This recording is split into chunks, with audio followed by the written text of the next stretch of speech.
네, 안녕하세요. 위트니스 교수입니다. 이번에 그 하나님의 은혜로 21번째 이제 신간을 내놓게 되었습니다. 야곱 우리의 숨겨진 얼굴이라고 하는 제목으로 책을 내놨는데요.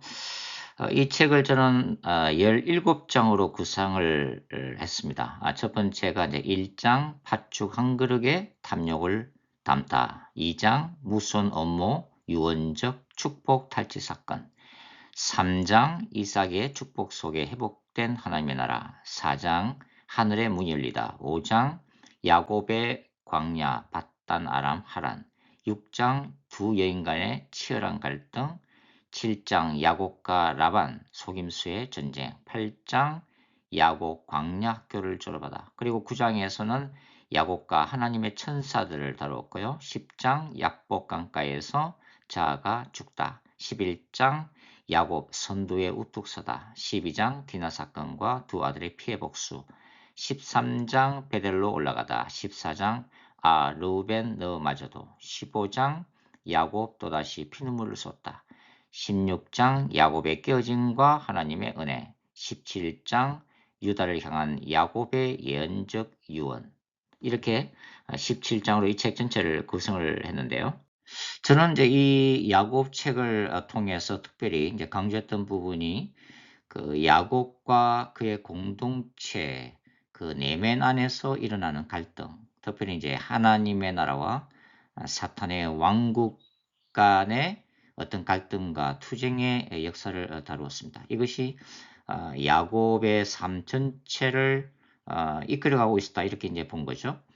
그래서 야곱 속에 있었던 이 탐욕과 야망, 그리고 이기적인 자아 중심의 그 역사가 죄악된 본성과 또 어떤 사탄의 영향력 아래 있음을 폭로하고, 그럼에도 불구하고 이 야곱의 연약함 가운데서도 하나님이 그분의 언약을 통해서 이 야곱을 하나님의 사람, 이긴 자, 이스라엘로 성장시켜 나가는 그 야훼의 거룩한 전제 관점에서 이 책을 좀 다루어 봤습니다.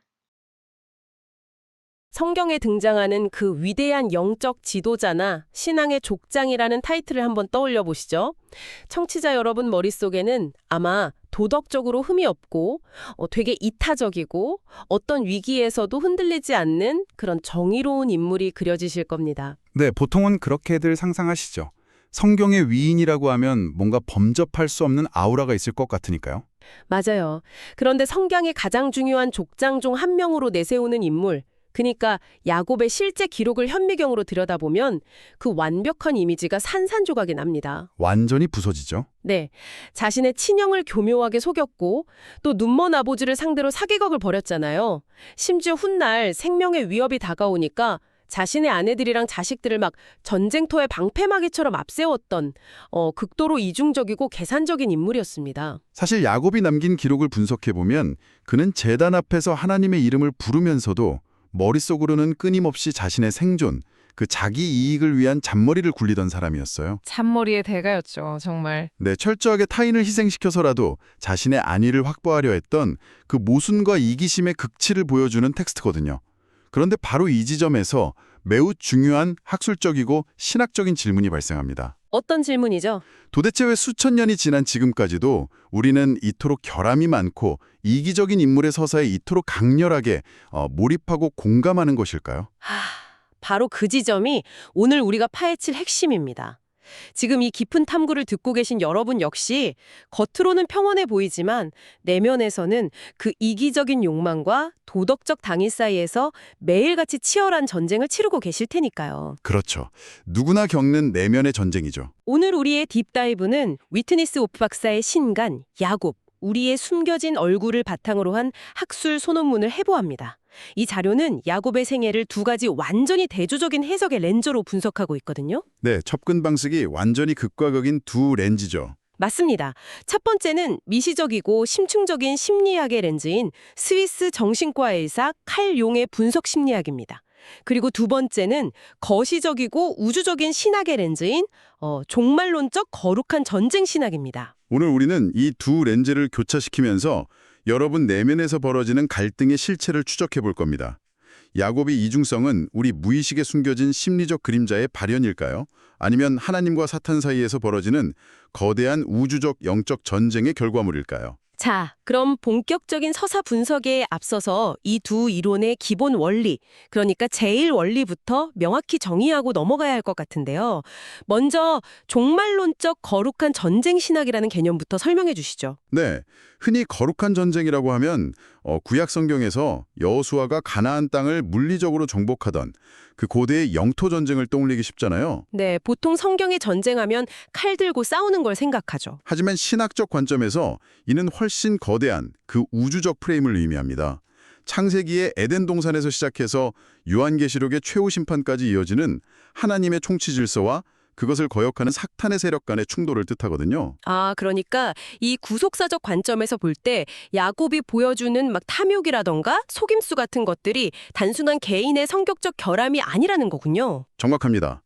그것은 사탄이 야곱이라는 인간의 자아 내면에 아주 단단하게 구축해 놓은 영적 요새, 즉 성경적 용어로 견고한 진의 발현이라는 점을 강조하는 겁니다. 잠깐만요. 그러니까 야곱이 거짓말을 하고 이기적으로 행동하는 게 단순히 도덕성이 좀 부족해서가 아니라 그 사람의 내면 자체가 우주적인 선악의 전쟁터가 되어 있다는 뜻이네요. 맞습니다. 내면의 영적 전쟁터인 셈이죠. 그렇다면 두 번째 렌즈인 칼 융의 분석 심리학은 이 동일한 현상을 어떻게 다르게 설명합니까? 융의 심리학은 초월적인 영적 존재의 개입을 철저히 배제합니다. 대신 이것을 인간의 집단 무의식과 원형의 메커니즘으로 풀어내는데요. 여기서 가장 핵심이 되는 개념이 바로 그림자입니다. 그림자요? 좀 더 쉽게 풀어주실 수 있나요? 네, 인간은 누구나 사회의 일원으로 받아들여지기 위해서 특정한 본성들을 억압하잖아요. 분노나 탐욕, 동물적인 충동 같은 것들이요. 융의 관점에서 볼 때 이렇게 억압되고 숨겨진 어두운 무의식의 총체가 바로 그림자입니다. 아, 내가 감추고 싶어하는 내 안의 어두운 지하실 같은 거네요. 그렇죠. 그래서 야곱의 생애 전반에 걸친 갈등과 고난은 외부의 영적인 세력과 싸우는 게 아닙니다.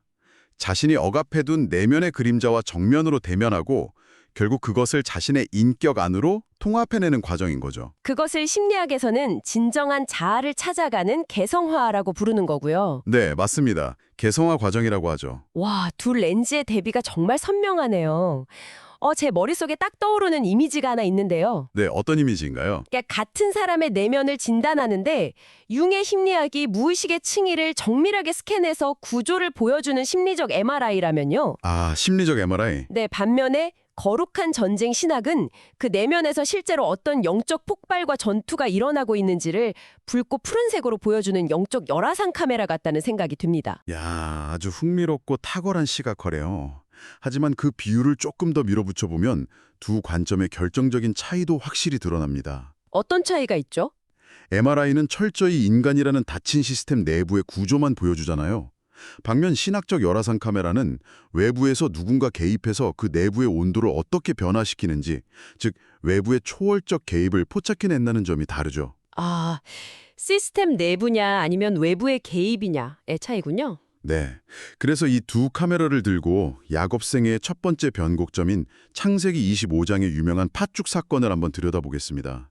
배가 고파 죽을 지경인 형 에서에게 팥죽 한 그릇을 주고 장자의 병분을 샀던 사건이죠. 성경에서 아주 유명한 사기극 중 하나죠. 그렇죠. 융의 심리학적 관점에서 야곱에게 형 에서는 단순한 생물학적 형제가 아닙니다. 에서는 야곱 자신이 내면 깊숙이 억압해왔던 그 충동성, 즉각적인 욕망의 분출, 통제되지 않는 야성성이라는 자신의 그림자가 외부의 인물에게 투사된 결과물이에요. 투사라는 메커니즘을 우리 일상에 적용해보면 좀 더 이해가 쉬울 것 같은데요. 여러분이 직장에서 유독 어떤 동료의 지나친 성취욕을 보면서 되게 불쾌해하고 비난한다면? 사실은 그 불쾌감이 내 안에서 온 거라는 거죠. 네, 맞아요.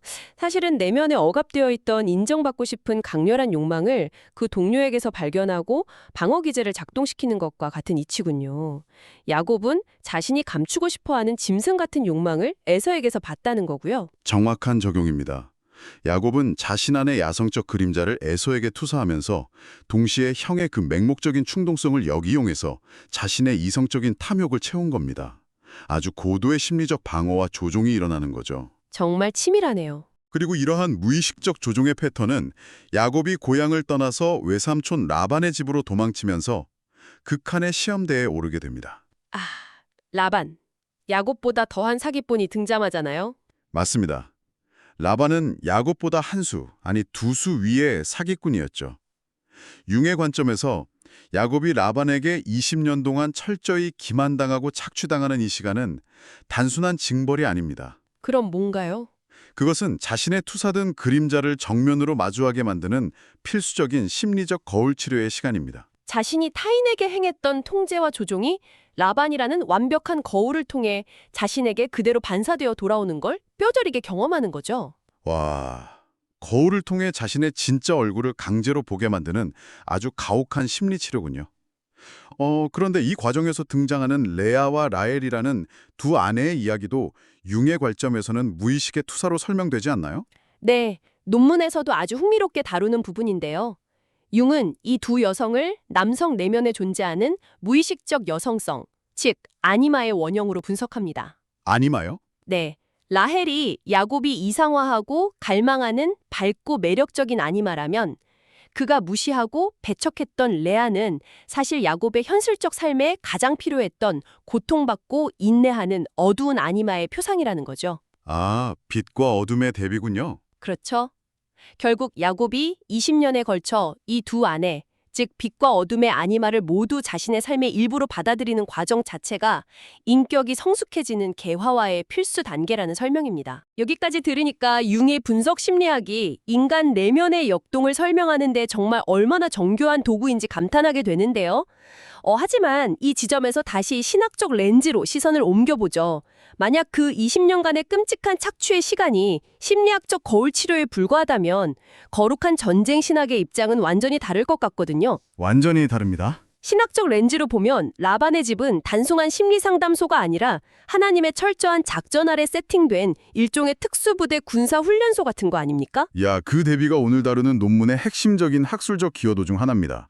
거룩한 전쟁 신학의 프레임에서 팥죽 사건은 심리적 투사나 내면의 미성숙 정도로 포장될 수 있는 게 아니거든요. 단순한 실수가 아니라는 거죠. 네, 그것은 하나님의 거룩한 언약을 인본주의적이고 사기적인 방식, 즉 철저히 사탄적인 방식으로 탈취하려는 치명적인 영적 반역입니다. 영적 반역이요. 단어가 주는 무게감이 엄청나네요. 따라서 라반의 집에서 보낸 20년은 야곱 스스로 자아를 통합해가는 그런 자연적인 심리 발달 과정이 아닙니다. 그것은 창조주 하나님의 철저한 주권 아래 세팅된 야훼의 광야 학교인 셈이죠. 야훼의 광야 학교. 네, 하나님은 라반이라는 야곱보다 더 독한 야곱을 도구로 사용하셔서 야곱의 내면에 깊게 뿌리내린 계산적이고 조종하려는 그 사탄적 자아 구조 자체를 철저히 타격하시고 연단하시는 주권적인 전징을 수행하신 겁니다. 아, 여기서 아주 재밌어지는데요. 두 렌즈가 바라보는 변화의 주도권, 그러니까 그 에이전시가 누구에게 있는지가 명확히 갈리네요. 맞습니다. 주도권의 문제죠. 심리학은 무의식과 의식이 상호작용하면서 스스로 치유해가는 내재적 자율성을 강조한다면 신학은 철저히 외부에서 초월자가 개입해서 기존의 낡은 자아를 부수고 새롭게 재건축하는 외부로부터의 주권적 개입을 강조하는 거군요. 정확합니다. 그리고 이 주도권의 차이는 야곱생애의 가장 극적인 클라이맥스이자 이 두 이론이 가장 강렬하게 충돌하는 창세기 32전 야복강의 실험 사건에서 아주 폭발적으로 드러납니다. 성경에서 가장 신비롭고도 치열한 밤이죠. 네. 그런데 여기서 학술적으로 매우 흥미로운 일치점을 하나 짚고 넘어가야겠습니다. 일치점이요. 완전히 다른 렌즈인데 일치하는 부분이 있나요? 네.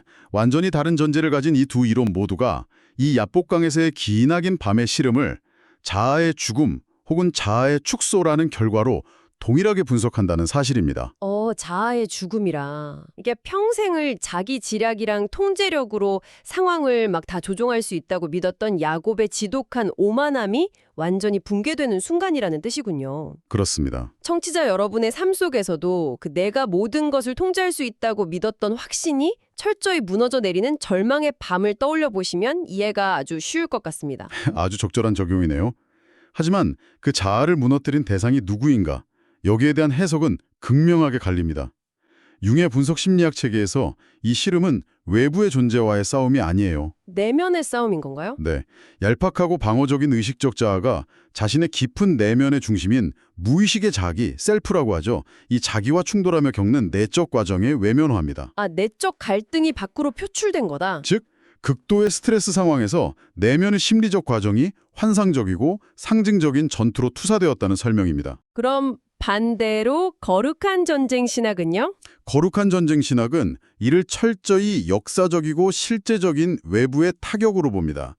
야곱과 씨름한 분은 야곱에 투사된 무의식이 아니라 야훼 하나님을 대리하는 천사라는 거죠. 진짜 외부의 존재라는 거네요. 네, 이 사건은 하나님이 야곱의 교만하고 사탄적인 자아 구조를 물리적으로 물리치기 위해서 직접 강림하신 초자연적인 거룩한 전쟁 행위라는 겁니다. 우와, 이건 스케일이 완전히 다르네요. 그 융의 관점이라면 야곱은 얍복강 강변에서 자기 내면의 그림자를 상대로 치열하게 섀도우 복싱을 하면서 스스로 심리적 통합을 이루어낸 거잖아요. 그렇죠. 섀도우 복싱이라는 표현이 딱 맞습니다. 그런데 거룩한 전쟁 신학 관점에서는 야곱의 내면이라는 링 안으로 우의 창조주가 직접 개입해 들어와서 아주 압도적인 타격을 가한 실전 격투였던 거네요.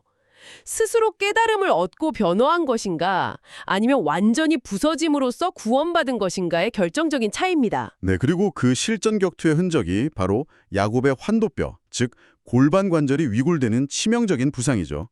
이 물리적 부상에 대한 해석도 두 렌즈가 완벽하게 평행선을 달립니다. 부상마저도 해석이 달라지나요? 네, 융의 심리학자들은 이 절뚝거림을 개성화의 지난한 과정을 거치면서 획득한 영구적인 심리적 상처, 일종의 심리적 문신으로 해석합니다. 과거의 얄팍한 자아로 결코 돌아갈 수 없게 된 성숙의 흔적이라는 의미죠. 훈장 같은 거군요. 하지만 거룩한 전쟁 신학은 이 절뚝거림을 구속사적인 은혜의 흔적으로 완전히 재정의합니다.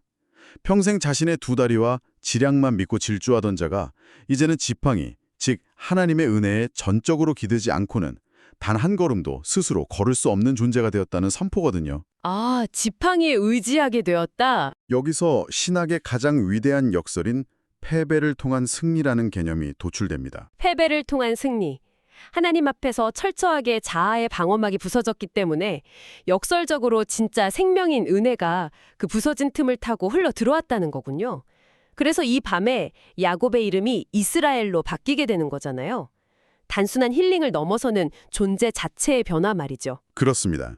신학적 맥락에서 이름이 바뀐다는 건 단순한 호칭의 변화가 아니라 통치권의 이양을 뜻합니다. 통치권의 이양이요? 네. 사탄적 자아 구조가 해체되고 그 인격 안에서 마침내 야훼 하나님의 통치가 시작되었다는 존재론적 선언인 거죠. 이스라엘이라는 이름의 표면적 뜻은 하나님과 겨루어 이겼다지만 그 이면의 심층적 의미는 하나님께 나의 자아를 완전히 항복시킴으로써 하나님의 사람으로 다시 태어났다는 겁니다. 항복을 통한 진짜 승리네요. 그리고 이 구조는 훗날 신약 성경에 이르러 예수 그리스도의 십자가 사건과 완벽하게 조화하게 됩니다. 십자가 사건이요. 어떻게 연결되죠? 십자가는 세상의 눈에는 사탄이 승리한 최악의 무력역한 패배 같았잖아요. 하지만 실제로는 죄와 사망의 권세를 짓밟은 우주적 거룩한 전쟁의 결정적 승리였습니다. 우리는 야곱의 얍복강 사건에서 앞으로 펼쳐질 십자가 구속사의 치밀한 서막을 보게 되는 겁니다. 아, 그렇군요. 여기서 왜 오늘 논문이 두 렌즈를 모두 존중하면서도 궁극적으로는 종말론적 거룩한 전쟁 신학이 더 우월하고 정합성 높은 시스템이라고 결론 내리는지 그 이유가 아주 선명해집니다. 심리학의 언어만 빌리게 되면 우리가 잃어버리게 되는 거대한 서사가 있기 때문이겠죠. 정확합니다. 융의 분석 심리학은 현대인들이 야곱의 이중성과 갈등을 자신의 문제로 치환해서 공감하게 만드는 데는 탁월한 번역기 역할을 해요. 일반 은총의 영역에서 매우 유용한 보완적 진단 도구임은 부인할 수 없죠. 네, 확실히 심리 묘사가 뛰어나니까요. 하지만 신학적 시스템의 무결성을 고려할 때 융의 심리학을 최상위 해석의 틀로 삼아버리면 매우 치명적인 위험성에 직면하게 됩니다. 그것이 바로 논문에서 지적하는 죄의 탈도덕화 현상입니다. 죄? 탈도덕화? 그 개념의 실질적인 위험성이 무엇인지, 우리 일상의 신앙에 대입했을 때 어떤 부작용이 생기는지 좀 더 구체적인 메커니즘을 설명해 주시겠어요? 융의 심리학 체계 안에서는 인간의 탐욕이나 속임수, 타인을 향한 착취 같은 어두운 본성들이 단순히 아직 발달하지 못했거나 통합되지 않은 심리적 에너지로 치환되어 버립니다. 아, 선악의 문제가 아니게 되는 거군요. 맞습니다. 선악을 판단해야 할 도덕적, 영적 문제가 아니라 심리적 미성숙의 돌과로 희석되는 거죠. 이렇게 되면 야곱이 형과 아버지를 기만한 행위는 하나님의 거룩한 언약 질서를 파괴한 우주적 반역이자 명백한 죄가 아니라 단지 내면의 에너지가 엇나간 실수 정도로 면죄부를 받게 됩니다. 아, 그러니까 심리학의 언어만 빌리면 개인의 힐링이나 자아 실현으로 끝나버리고 개인을 넘어서는 더 큰 우주적 목적이 빠져버린다는 거네요. 복음의 핵심이 무너져 내리는 건데요. 바로 그겁니다. 만약 야곱의 속임수가 그저 통합되지 않은 심리적 에너지에 불과하다면 야곱에게 필요한 건 그 에너지를 다스려줄 훌륭한 심리상담사지 십자가에서 그의 죄를 대신해 피 흘려 죽어야 할 구원자가 아니게 되니까요. 아주 통찰력 있는 결론이십니다. 거룩한 전쟁 신학이 제공하는 거시적 안목이 바로 그 지점을 방어합니다. 야곱의 삶에 일어난 변화는 개인의 정신건강 회복으로 끝나는 닫힌 결말의 서사가 아니에요. 훨씬 더 거대한 이야기라는 거죠. 네, 하나님께서 주권적으로 야곱의 엇나간 자아를 부수시고 그를 절뚝거리는 이스라엘로 빚어내신 이 사건은 향후 이스라엘 12지파의 탄생과 출애굽, 그리고 궁극적으로 그 혈통을 통해 오실 예수 그리스도의 십자가 대속이라는 거대한 구속사를 이끌어가는 필수 불가결한 전략적 전진이었습니다. 전략적 전진이다. 와. 융의 심리학에는 이스라엘이라는 공동체, 구속사적 역사관, 그리고 종말론적 미래를 향한 목적의식이 전무하거든요. 인류를 구원하시려는 하나님의 위대한 타임라인을 담아내기에 심리학이라는 그릇은 너무나 좁고 파편적인 것이죠. 듣고 보니까 야곱의 이야기가 수천 년 전 고대 근동의 한 가족사가 아니라 에덴 동산에서 시작해서 요한계시록으로 이어지는 거대한 영적 전쟁의 서사시라는 게 정말 실감납니다. 심리학은 우리가 얼마나 깨어지고 부서진 존재인지를 직시하게 해주는 훌륭한 엑스레이 수는 있어요. 네, 엑스레이로는 아주 훌륭하죠. 하지만 그 부서진 뼈를 맞추고 생명을 불어넣어서 우리를 새로운 피조물로 수술하는 것은 결국 외부에서 강권적으로 뚫고 들어오시는 하나님의 은혜, 즉 거룩한 전쟁의 개입뿐이라는 결론에 도달하게 되네요. 네, 그 완벽한 요약에 위트니 소우 박사님의 신간에 등장하는 가장 핵심적인 인용구를 힘주어 덧붙이면서 저의 분석을 마무리하고 싶습니다. 네, 어떤 구절인가요? 책은 이 신학적 역설을 이렇게 선포합니다. 하나님은 악을 단순히 제거하심으로 승리하지 않으신다. 하나님은 악을 역전시키심으로 승리하신다. 악을 역전시키심으로 승리하신다. 네, 야곱은 자신의 이중성을 완벽하게 통제하거나 스스로 시선에서 쓰임받은 게 아닙니다.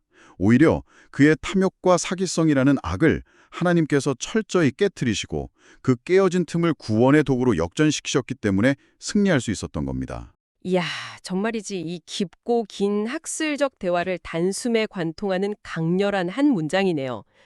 자, 이제 이 거대한 신학적 논의를 지금 듣고 계신 여러분의 현실 속으로 가져올 시간입니다. 여러분의 삶을 한번 돌아보시죠. 네, 각자의 삶을 비추어 볼 때입니다. 지금 자신의 통제력을 완전히 벗어난 상황 속에서 마치 환도뼈가 부러진 야곱처럼 처절한 실패나 절망적인 절뚝거림을 경험하고 계십니까? 끝없이 치밀어 오르는 내면의 탐욕과 그림자 앞에서 무기력하게 무너지고 계시나요? 그 고통이 단순한 끝이 아닐 수 있다는 걸 기억하셔야 합니다. 맞습니다. 어쩌면 여러분이 겪고 있는 그 뼈아픈 고통은 여러분의 인생이 망해가는 신호가 아닐지도 모릅니다. 그것은 오히려 여러분 안에 숨어서 여러분을 조종하던 사탄적인 자아의 견고한 진이 마침내 무너져 내리고 있는 소리일 수 있습니다. 파괴가 아니라 새로운 창조의 시작인 거죠. 네, 우주의 창조주께서 여러분의 교만한 자아를 부수고 텅 비우셔서 마침내 진짜 생명과 은혜를 담을 수 있는 거룩한 이스라엘로 빚어내기 시작하시는 그 영광스러운 승리의 순간 말입니다. 패배를 통한 진짜 승리 말이죠. 여러분의 오만한 자아가 완전히 붕괴되고 역설적으로 하나님의 은혜 없이는 단 한 걸음도 걸을 수 없는 진짜 승리자가 되는 그곳, 여러분의 환도뼈가 부서지는 그 밤의 약복강은 지금 삶의 어디에 위치해 있습니까? 깊이 고민해 볼 만한 질문이네요. 지금까지 더 딥다이브였습니다. 다음 심층 탐구에서도 여러분의 관점을 완전히 뒤집어 놓을 깊고 날카로운 통찰과 함께 돌아오겠습니다.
왜